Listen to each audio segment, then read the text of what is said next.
কথায় আছে না, পরের বাড়ির পিঠে খেতে লাগে মিঠে। কেন বললাম জানো তো?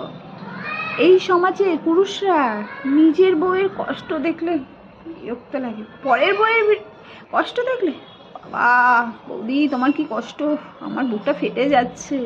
চলো তোমাকে একটু হেল্প করি।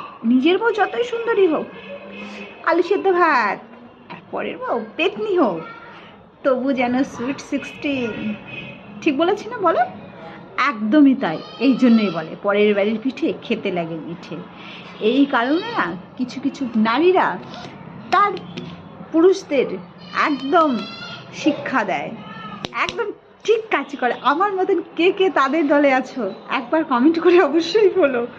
যে সব পুরুষরা অন্যের মুখেতে, অন্যের হাড়িতে উকি ঝুঁকি মানে, তাদেরকে সকালে বিকেলে সন্ধে রাতে সব সময় আনন্দলায় দেওয়া উচিত।